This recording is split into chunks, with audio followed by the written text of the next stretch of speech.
갈라디아서 2장 1절로 마지막 21절까지 읽었습니다.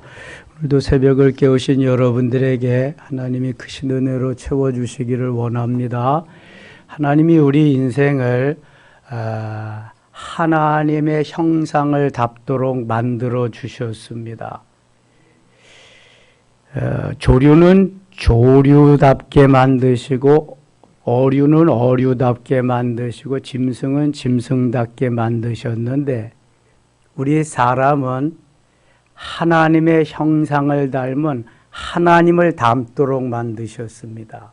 그래서 모든 짐승은 머리가 땅을 향하여 지으셨습니다. 우리 인간은 하나님을 닮게 만들었기 때문에 하늘을 향해서 머리가 그렇게 만들어졌습니다. 하나님을 닮도록 만들어졌다는 것은 오늘도 하나님의 뜻을 따라서 하나님이 기뻐하는 삶을 살아야 된다는 거예요. 짐승같이 살거나 다른 피조물같이 살아서는 안 된다는 것입니다. 그래서 영을 주시고 영혼을 주시고 우리에게 영적인 삶을 추구하도록 만들어 주셨어요. 다른 어느 짐승들에게 동물들에게 주시지 아니한 귀한 것이지요. 그래서 우리의 육체가 있는가 하면은 영혼이 있는 것입니다. 보이는 나의 겉사람이 있는가 하면 보이지 않는 속사람이 있는 것입니다. 누가 진짜 나냐?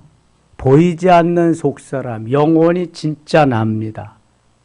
우리는 보이는 현상적인 나만 보고 나라고 생각하는데 진짜 나는 내 속에 있는 영혼입니다. 그것을 진아라고 그래. 참 진짜 나아자. 나의 참된 것은 내 속에 들어있네요. 겉에 보이는 것은 짝퉁이요. 이건 가짜입니다. 진짜 내가 속에 있는데 진짜 나를 훈련시키기 위해서 겉사람, 가짜 나를 혹독하게 주님이 트레이닝 하십니다. 그래서 광야 훈련이 있는 거예요. 변화 훈련, 성장, 성숙해서 그리스도의 장성한 분량이 이르도록 하는 것은 내 영의 훈련인데 영의 훈련을 하기 위해서는 내 겉모습, 나를 계속해서 쳐서 복종시키는 훈련을 해야 내 영혼이 바로 주님 기뻐하는 삶을 살아가는 성장하고 성숙된 하나님의 사람이 될 수 있다. 이게 바울이 지금 계속 추구해 가는 것입니다. 우리가 언제 행복하냐? 제가 지난주에 메시지가 행복한 사람입니다. 언제 행복할 수 있느냐? 내가 나라고 하는 것으로 똘똘 뭉쳐 있습니다. 어느 누구도 내가 없는 사람은 없어요. 다 납니다. 이게 나. 이 내가 깨어지고 녹아지고 부수어져서 예수 그리스도가 어느 정도 나를 점령하고 있느냐 지금. 성령이 나를 점령하고 지배하고 있는 부분이 많을수록 나는 행복해지는 것입니다. 내가 나를 지배한 부분이 많다? 그거는 세상 없어도 불행한 것입니다. 예수 믿고 거듭난 사람이 훈련을 통해서 점점 은혜 받고 성령 충만해진다? 내가 점점 없어지는 겁니다. 성령이 점점 내 속을 지배하는 것입니다. 은혜 많이 받았다고 하면서도 매일 자기 주장만 하고 자기만 옳다고 그리고 공동체에 동화되지 못하고 이건 은혜 받은 거 아닙니다, 여러분. 그런 말로만 그렇지 다 보이는데 자기는 괜찮고 상대방만 자꾸 몰아붙이면 이게 되겠습니까? 그건 안 되는 거예요. 주님이 그래서 내 눈에 들보는 못 보고 상대방 눈에 티는 보고 있구나 그러거든요. 우리 옛 속담에 똥 묻은 개가 겨 묻은 개를 나무란다고. 내가 변화받고 은혜를 받게 되면은요, 성령으로 주님이 나를 지배하고 계셔서 나는 그냥 죽어가는 거예요. 나는 희생해 가는 거예요. 나는 없어져 가는 거예요. 나는 죽고 주님이 사시는 것이 이게 영성의 아주 기본적인 겁니다. 그런데 은혜 받고 성령 충만하고 영성이 됐다 그러면서 나만 살아있고 주님은 온데간데가 내 고집만 나타내고 그러면 이게 영성이 된 게 아니에요. 이거는 은혜 받은 사람의 모습이 아닙니다.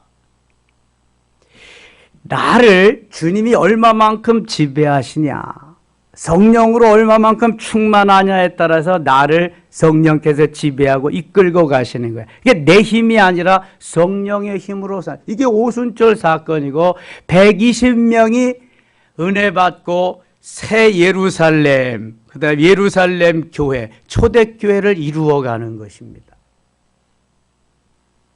그럴 때에 하나님의 나라가 이 땅에 임하는 거예요. 나만 충만하면, 나로 충만하면 되는 일 없어요, 여러분. 성령으로 충만해야지. 이게 순종하는 삶이고, 이게 은혜로운 삶이고, 이게 행복한 삶이에요. 오늘도 점검해 봐야 돼, 각자. 성령이 나를 얼마만큼 점령하고 지배하고 계시는가. 내가 나를 다 지배하고 있다? 그건 행복한 삶이 아닙니다. 사도 바울이 이것을 위해서 계속해서 나를 쳐서 복종시키면서 주님 앞에 가고, 나는 그래서 날마다 죽노라 그래. 내가 죽지 아니하면 주님이 또 죽으셔야 되고, 내 안에 주님은 온데간데 없고 나만 있으니까, 세상만 있으니까 돈과 명예와 물질과 권력과 이런 세상 사람들이 추구하는 것만 내 속에 가득하니까 예수 그리스도는 없고 무슨 행복이냐 이게. 그래서 나는 오늘도 죽는 거야. 주님이 사시는 하루를 사시. 그게 행복. 어떤 놈이 뭐라 그러면 어때? 주님이 내게 해주시는 행복인데, 그럼 그 행복이 공동체를 행복하게 합니다. 내가 들어있는 그 속에서 나로 말미암아 하나님이 공동체에 행복을 주시는 거예요. 근데 나로 똘똘 뭉친 사람은 그게 안 되는 거야. 그래서 오늘도 그걸 추구하면서 가는 사람들이 하나님의 사람이고요, 그리스도의 사람이에요. 이 갈라디아서는 로마서 못지않게 그래서 너희가 행위로서 구원받는 게 아니다. 믿음으로 구원받는 거다. 믿음으로. 그래서 이신칭의의 교리가 강력하게 나타나는 것이 갈라디아서, 로마서보다 더 강력하게 나타나고 있단 말이죠. 율법은 뭐냐? 다만 우리를 깨우쳐 줄 뿐이다. 그것이 영생으로 구원으로 인도해 주는 것이 아니다. 너희들이 가랴 거교 ABCD 모를 때에 초등학교 들어가면은 가서 깨우쳐 주지 않느냐? 율법은 그런 거다. 그거 터득한 사람은 이제 거기에서 말을 만들어가고 조합을 이루어서 말을 하고 문장을 쓰고 그렇게 나가는 것이, 그거는 기초다. 아주 초등학문이다. 하나님께서 주시는 것이 은혜로, 하나님이 주시는 은혜로, 믿음으로, 성령의 충만함으로 공짜로 주시는 것이다 이거. 그래서 누구든지 예수 그리스도를 믿기만 하면 구원을 받는다, 하나님께로 갈 수 있다. 이게 핵심적인 원리입니다. 원리. 자, 2장 가겠습니다. 14년 후에 예루살렘을 올라갔다가 온 지 벌써 14년 동안 성령에 이끌려서 해외 선교, 복음을 전하고 있다가 이제 바나바와 함께 14년 만에 디도를 데리고 다시 예루살렘에 올라갔다. 그냥 바울은 엄청난 시련과 고난 속에서도 누구 의지하지 않고 성령님만 바라보고 오랫동안 나가서 선교한 거예요. 전도한 거예요. 주님이 나를 부르셔서 너무 감사하다. 나 같은 것 죄인 중에 괴수를 써주시니 감사합니다. 이 몸 주님이 다 받으시옵소서. 이것 좀 하세요. 못하는데요. 바빠서 못하고요. 저는요 분주해서 못하고요. 저는요 힘이 없어서 못하고요. 연약해서 못하고요. 아이고 참이 이게 말이죠. 성령 충만하고 은혜로 충만하면은요 안 맡겨줘서 못해. 안 맡겨줘서 내게 내 거 아닌데 뭐 내 삶이 내 삶이 아니 주님의 삶인데 주님이 요만큼 연장시켜 주셔서 사는 건데 내가 감지덕지지. 너무 행복한 거지 이거. 얼마나 다른지 몰라. 은혜 받은 사람과 받지 못한 사람, 내 자아로 충만한 사람과 성령으로 충만한 사람은 너무너무 달라. 달라도 엄청 달라. 나 중심이 아니라 주님 중심, 예수 그리스도 중심. 주님만 의지하고 주님만 바라보며 주님만 소망하며 주님만 신뢰하며 사는 주님 중심, 성령 충만한 삶은 주님을 미소 짓게 하고 주님의 마음을 감동시킬 뿐만 아니라 오늘도 내가 축제의 삶을 살 수 있어. 너무 행복한 삶을 살 수 있어. 외부와 상관없이 되거든요. 여러분 간절히 한번 기도해 보세요. 죽을 지경이 되어도 주님은 평안을 주십니다. 죽을 지경이죠. 그리고 정말 막다른 골목에 다다른 것 같은데 주님은 말씀하십니다. 걱정하지 마. 내가 다 예비해 놓았노라. 예비해 놓아. 주님의 계획에 주님의 디자인 속에 다 이렇게 있는데 내가 내 육체는 내 겉사람은 조급하기 때문에 못 견디는 거예요. 걱정하고 근심하고 난리 버거지를 치고 죄송해요. 이게 주님의 신뢰함이 얼마만큼 나에게 있느냐에 따라 달라져. 내가 얼마만큼 행복을 누리냐에 따라서 달라지는 거거든요. 입으로 먼저 쏟아버리지 말고 진득하게 기도하면서 기다리면서 주의 때를. 몸버려 피 흘려 값주고 사셨는데 주님이 그냥 내버려 두시겠냐 한번 생각을 해보세요. 로마서 8장이 다 그거 얘기하는 거예요. 그거. 아들도 아끼지 아니하시고 주셨는데 내가 너희를 그냥 놔둘까 보냐. 왜 걱정하느냐. 산상수훈에서 공중에 나는 새를 좀 봐라. 들에 피는 백합화를 봐라. 너희들이 먹을 거 주었냐? 입을 거 너희들이 입혀주었느냐? 아무것도 안 해도 내가 다 먹이고 입히지 않았니? 하물며 너희 인생일까 보냐? 조류는 조류답게, 어류는 어류답게, 짐승은 짐승답게 만들었는데 나를 닮게 만든 삼위일체 하나님을 닮게 만든 너희들을 가만 내둘상 싶으냐? 그런 말씀이거든요. 그러니까 걱정할 게 없는 거야. 올인을 어디다 올인을 해야 돼? 예수께 올인을 해야 돼. 주님께 올인을 해야지. 우리는 엉뚱한 곳에 딴 곳에 올인하면서 난리는 다친다니까. 지금 방향이 잘못돼요. 방향. 사도 바울이 방향이 잘못됐을 때는 행복이 없었어요. 그러나 바른 방향을 가지고 죽이려고 쫓아다니는 사람이 40명이나 되고 매일 핍박과 환난과 그다음에 옥에 갇힘과 죽을 위험이 수없이 기다리는데도 행복한 거야. 오늘 죽어도 행복한 거야. 오늘 죽어도. 내일 죽인다고 협박이 들어와도 행복한 거야. 뭐 내가 사는 게 아니니까. 내 안에 주님이 사시는 거니까. 얼마나 행복하겠어요. 하나님이 우리에게 말씀하시는 것은 바로 주 안에서의 행복이에요. 주를 떠나서의 행복은 없습니다. 계속 갑니다. 계시를 따라 올라가. 중간에 계시를 따라 올라가 내가 이방 가운데서 전파하는 복음을 그들에게 계시하되 유력한 자들에게 사사로이 한 것은 내가 다름질하는 것이나 다름질한 것이 헛되지 않게 하리입니다. 계시를 따라 올라 14년 동안이나 안 올라가고 있었는데 주님께서 성령이 너 이제 예루살렘으로 좀 올라가 봐라. 그래서 계시를 따라 올라간 거예요. 여기 유력한 자들에게 이 유력한 자들은요 계속해서 또 6절에도 나오고요. 이 6절에 나오는 사람들은 바로 9절에 나오는 베드로와 야고보와 요한을 가리키는 겁니다. 예루살렘 교회에서 유명한 제자들 중에서도 삼총사를 가리키는 것입니다.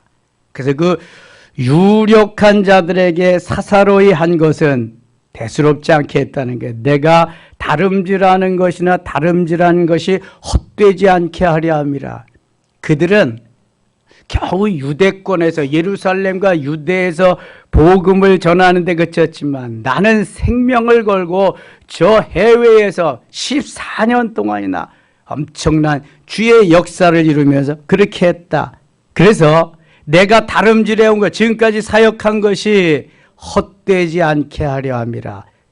3절, 그러나 나와 함께 있는 헬라인 디도까지도 억지로 할례를 받게 하지 아니하였으니, 억지로 할례는 받지, 할례는 세례입니다. 이는 가만히 들어온 거짓 형제들 때문이라. 가만히 들어온 거짓 형제들은 이단인데요, 가장 유력한 그 당시에 이단이 유대주의고요, 그 다음에 그노시스주의, 이게 영지주의입니다. 예수님의 영혼은 하나님됨은 인정하되 사람됨은 배격하는 이런 것을 영지주의라, 그노시스주의라, 이게 이단들이 얼마나 강력했는지 몰라요. 그들이 가만히 들어온 것은 그리스도 예수 안에서 우리가 가진 자유를 엿보고 우리를 종으로 삼고자 함이로다. 우리가 제대로 예수를 믿지 못하면 오히려 이단들에게 잡혀서 종으로 끌려다니는 거예요. 사탄에게 붙잡혀서 종 노릇한다는 거예요. 5절, 그들에게 우리가 한시도 복종하지 아니하였으니 이는 복음의 진리가 항상 너희 가운데 있게 하려 함이라. 진리가 항상 자리 잡고 있으면 꼼짝 못해요. 유력하던 이들 중에 유력하다는, 여기 유력하다는 사람들이 바로 베드로, 야고보, 요한입니다. 아주 삼총사, 주님이 인정하는 기둥같이 쓰여지는 인물들이죠. 하나님은 사람을 외모로 취하지 아니하시나니 저 유력한 이들은 내게 의무를 더하여 준 것이 없고 도리어 그들은 내가 무할례자에게 복음 전함을 맡은 것이 베드로가 할례자에게 맡음과 같은 것을 보았고, 8절 같이 읽어요. 베드로에게 역사하사 그를 할례자의 사도로 삼으시니가 또한 내게 역사하사 나를 이방인의 사도로 삼으셨느니라. 아멘. 베드로는 유대와 그 다음에 예루살렘 그쪽에 복음을 맡기셨어요. 이건 성령이, 하나님이 하신 거야. 그러나 사도 바울은 변화시키셔서 이방인들의 사도로 삼으셨다는 거야. 그래서 사도행전을 두 부분으로 나눌 때에 1장부터 12장까지가 바로 예루살렘과 유대에 복음합니다. 누구를 주역으로 삼으셨어요? 베드로를. 오순절 마가의 다락방에서 변화받고 은혜받은 성령 충만한 베드로를 주역으로 삼으셨어요. 13장부터 마지막 28장까지는 사도행전 9장에서 성령 충만, 은혜받고 변화된 누구를 주역으로 삼으셨어요? 사도 바울을 주역으로 삼으셨어요. 그래서 그 얘기하는 거예요, 지금. 베드로에게 할례를 주셔가지고 저 사도행전 전반부를 맡기고 예루살렘과 유대를 복음화시키게 하시며, 나는 하나님이 은혜 주셔서 이방인들에게 보내서 이렇게 14년 동안 저들에게 복음을 전하고 왔다. 그러면서 9절에 중요한 말씀을 하십니다. 9절 같이 읽겠습니다. 또 기둥같이 여기는 야고보와 게바와 요한도 내게 주신 은혜를 알므로 나와 바나바에게 친교의 악수를 하였으니 우리는 이방인에게로 그들은 할례자에게로 가게 하려 함이라. 계속 8절에 이어서 9절도 그런 말씀을 하는 거예요. 베드로를 통해서 예루살렘과 유대, 자기 바울을 통해서 이방인의 사도가 되게 하셨다. 그런데 예루살렘 교회, 저들을 통해서 역사하시는 하나님이 오늘도 여기 야고보와 게바와 요한을 기둥같이 여기는 제자로, 기둥같이 여기는 주의 일꾼으로 삼으셨다. 여기서 야고보는 어떤 야고보일까요? 야고보는 예수님의 제자 야고보지요? 예, 예수님의 젖동생, 예수님의 동생 야고보입니다. 예수님의 제자 야고보는 이미 사도행전 12장에서 사도 중에 최초로 순교합니다. 예수님의 제자가 4명, 예수님의 젖동생이 4명이 있는데요. 이 4명의 젖동생이 예수님 살아생전에는 예수를 안 믿었습니다. 그런데 예수님의 십자가의 고난과 죽음과 부활과 승천을 보면서 예수를 믿었습니다. 그리고 하나님이 먼저 된 자로서 나중되고 나중된 자로서 먼저 되게 하는 역사를 거기서 이루는데요. 이 야고보가 얼마나 급속도로 성장하고 성숙하면서 주의 일꾼이 되는지 사도행전 15장에 가면은 예루살렘 공의회 의장이 됩니다. 요즘 말하면 총회장이 됩니다. 그래서 회의를 주관하고 바울을 맞아서 보고를 듣고 그러거든요. 이 야고보와 그 다음에 게바는 누구예요? 베드로. 게바는 반석이라는, 예? 바위라는 뜻이에요. 게바, 베드로 같은 말이거든요. 요한은 사도 요한입니다. 제자 중에 맨 끝까지 남겨두셔서 밤모섬에 유배되게 하셔서 하늘의 신비한 3층천까지 올라가서 신비한 것을 다 경험하게 하신 이 요한, 이게 삼총사 기둥입니다. 기둥의 조건이 있습니다. 아무나 기둥을 시키지 않습니다. 어떤 그러한 제목이든지 기둥을 시키지 않습니다. 기둥은 힘이 있어야 됩니다. 기둥은 달아야 됩니다. 꼿꼿해야 됩니다. 기둥은 다듬어져야 됩니다. 기둥은 힘이 있어야 됩니다. 기둥은 희생해야 됩니다. 이게 기둥의 요건입니다. 나 힘들어서 못해. 기둥 자격 없습니다. 여기 갔다 저기 삐뚤 기둥 자격 없습니다. 다듬어져서 훈련이 돼야 기둥하는 겁니다. 그리고 어느 단체 어느 부서에든지 가서 희생해야 기둥입니다. 아무나 장로하는 거 아니에요, 여러분. 장로는 이러한 기둥감이라야 장로하는 거예요. 미꾸라지 같은 사람이 무슨 장로를 해? 장로 못합니다. 기둥 될 수가 없어. 그거는. 기둥은 다 보입니다. 이렇게. 기둥이잖아. 이것도 기둥, 저것도 기둥. 이 세멘 콘크리트로 지은 집은 기둥을 숨겨놓기도 하고 그러는데요. 옛날 초가집이나 기와집, 우리 전통 한옥은 기둥이 다 보입니다. 기둥. 그래서 기둥은 가장 멋있는 놈으로 잘 다듬어서 그렇게 세우는 거예요. 솔로몬 성전도 보아스와 야긴에도 성전에 기둥이 있었습니다. 기둥이 없으면 집이 안 되는 거예요. 제일 중요한 집의 요건이 기둥이요, 기둥. 기둥의 역할을 할 수 있는 사람이 있다면 그 다음에 집은 쓰러지지 않습니다.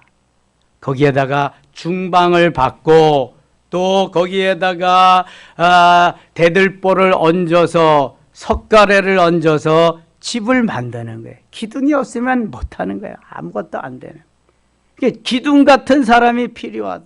여러분들 생각해 봐야 돼요. 나는 오늘 내가 속한 단체에서 기둥 역할을 하는가? 기둥과 기둥을 연결해 주는 중방 역할을 하는가? 대들보와 중방을 연결하는 이 석가래 역할을 하는가? 난 지붕을 덮는 역할을 하는가? 무슨 벽의 역할을 하는가? 아무 역할도 못한다? 그러면 거기 필요하지 않는 존재지요. 무슨 역할은 해야 돼? 집에서. 기초는 주님이 되시니까. 거기에 나는 기둥도 되고 중방도 되고 석가래 되고 뭔가는 돼야 된단 말이죠. 이게. 그런데 야고보와 게바와 요한을 기둥같이 세워서 유력한 자로, 그 유력한 자하고 사도 바울이 가서 이야기를 하는 거예요. 저 유력한 자들은 예루살렘과 유대를 맡겼고 나는 만삭되지 못해서 이렇게 하나님 태어나게 하셨지만 자, 이방인의 사도로 만들어 주셨다. 얼마나 감사하냐. 기둥같이 여기는 저들은 쬐끄만 지역 맡기셨는데 나같이 보잘것없는 많은 엄청나게 많은 영혼들을 맡기셨다. 사도 바울이 얼마나 감사하겠어요. 감격이죠. 감격시대죠. 이거는. 여러분, 은혜 받은 사람들은 감격시대에 사는 거예요. 은혜 받은 사람이 세상 사람과 같이 이렇게 살면 안 된단 말이죠. 이게. 은혜 받은 사람 잡게 살아야지. 그러니까 대화해보고 공동체 활동해보면 이 사람 은혜 받은 사람인지 아는 사람인지 다 알아. 나 자신만 위하는 사람인지 공동체를 위한 사람인지 말해보면 다 알아. 이거는 초짜인지 아니면은 수가 고수인지 다 안단 말이지. 이게. 저는 바둑을 잘 못 두는데 바둑에 고수가 있다 그러잖아. 고수가 하나 두면은 거기 몇 수 앞을 내다본대잖아. 그러니까 바둑을 잘 둘 수 있는 거지. 모든 게 다 마찬가지입니다. 10절 다만 우리에게 가난한 자들을 기억하도록 부탁하였으니 이것은 나도 본래부터 힘써 행하여 왔노라. 게바가 안디옥에 이르렀을 때 책망받을 일이 있기로 내가 그를 대면하여 책망하여. 여러분 이걸 어떻게 생각하세요? 베드로는 사도 바울의 할아버지쯤 돼. 베드로는 일찍부터 제자로 부름받고 수제자요. 거기에다가 베드로는 뭐 다 남들이 다 인정해준 하나님의 사람인데 사도 바울이 가서 베드로를 책망하는 거야. 베드로가 거기 그 환경에서 제대로 하나님 말씀대로 하지 않았기 때문에 베드로가 사도 바울에게 책망을 받는 거야. 책망을 받아. 그래도 다 받고요. 바울이 그 일을 다 감당합니다. 무슨 일이 있었나 보세요. 야고보에게서 12절 어떤 이들이 이르기 전에 게바가 이방인과 함께 먹다가 그들이 오매 그가 할례자들을 두려워하여 떠나 물러가매. 할례자들, 율법자들한테 밀려나는 거예요. 율법자들에게. 남은 유대인들도 그와 같이 외식함으로 바나바도 그들의 외식에 유혹, 바나바까지 거기에 끌려 들어간 거예요. 율법, 유대주의자들한테. 14절 그러므로 나는 그들이 복음의 진리를 따라 바르게 행하지 아니함을 보고 모든 자 앞에서 게바에게 이르되 내가 유대인으로서 이방인을 따르고 유대인답게 살지 아니하면서 어찌하여 억지로 이방인을 유대인답게 살게 하려느냐 하였노라. 바울이 잘했어요? 잘못했어요? 잘한 거지. 아무리 권위가 있고 높은 위치에 있어도 말씀대로 따라 살지 못하면 책망받아 마땅한 거예요. 이거는요. 바울이 얼마나 엄청난 사람인가 알 수 있겠지요. 베드로까지 다 책망하고. 우리는 본래 유대인이요 이방 죄인이 아니로되. 16절 사람이 의롭게 되는 것은 율법의 행위로 말미암음이야. 율법의 행위로 되는 게 아닙니다. 오직 예수 그리스도를 믿음으로 말미암는 줄 알므로 우리도 그리스도 예수를 믿나니 이는 우리가 율법의 행위로서 아니고 그리스도를 믿음으로서 의롭다함을 얻으려 함이니 율법의 행위로서는 의롭다함을 얻을 육체가 없느니라. 오직 믿음으로 이렇게 여기고 믿음으로 구원받는 거지 너희들이 행함으로가 아니다. 율법으로 받는 게 아니다. 율법은 다만 깨우쳐주는 몽학선생, 초등교사일 뿐이다. 3장에 가면 그걸 아주 강조하고 있습니다. 2장에서 이렇게 여운을 띄워놓고 말이죠. 이걸 가장 잘 나타내는 전도지가 있는데 사형리라는 것입니다. 사형리에 보면은 그림을 딱 그려놓고요. 이게 지식으로 그다음에 부와 명예와 권력과 모든 것으로도 하나님께까지 갈 수가 없다. 그런데 우리는 죄인이지만 예수 그리스도께서 하나님과 죄인과의 중보자가 되셔서 뿌리치 다리를 놓아주셔서 우리가 그 다리를 통해서 하나님께까지 갈 수 있다. 그래서 죄범한 인간과 그 주위에 예수 그리스도가 계시고 하나님이 하늘에 계시다. 그래서 우리는 믿기만 하면 예수 그리스도를 믿기만 하면 그 다리 대신 브릿지 대신 예수님을 통해서 하나님께까지 갈 수 있다. 이것이 사형리의 아주 중요한 교리. 그것만 가지고 전도를 하면 얼마든지 영접시킬 수 있습니다. 다리는 건너지 못할 것을 건너게 도와주는 매개체, 중매자 역할을 하는데 예수 그리스도가 우리가 전혀 하늘나라까지 갈 수 없는 그 길을 예수님이 갈 수 있도록 다리를 놓아주셔. 다리. 지금 이거 얘기하는 거예요. 이게 행위로가 아니다 이거. 그냥 믿음으로 되는 거다. 공짜다. 예수님이 쪼개지셔서 물과 피를 다 주셨으니까 그거 마시기만 하면 된다. 다 공짜다. 이 말씀하시는 거예요. 얼마나 쉬워요. 얼마나. 자, 세상의 종교는 다 사람이 신을 찾아가는 겁니다. 그러나 기독교는 우리 예수님이 성령님이 우리를 찾아오시는 겁니다. 내가 찾아가는 게 아닙니다. 문만 열면 돼. 마음의 문만. 내가 문 밖에 서서 두드리노니 누구든지 문을 열면 내가 그에게로 들어가 그로 더불어 먹고 그는 나와 더불어 먹으리라. 요한계시록 3장 20절 말씀이에요. 예? 주님께서 문을 이미 열어놓으셨어. 그리고 내 문이 열려지기만 하면 들어가서 먹고 같이 누리신다는 거예요. 그래서 여기 갈라디아서 가장 대표적인 말씀이 20절 말씀이 20절 19절 봅니다. 19절 내가 율법으로 말미암아 율법에 대하여 죽었나니 이는 하나님에 대하여 살려 함이라. 율법에 대해서 죽은 것은 하나님에 대해서 살려고 합니다. 율법도 살아서 내가 율법도 추종하고 있다면 나는 하나님 안에서 살 수가 없다. 나는 유대주의가 아니다. 나는 하나님의 사람이다.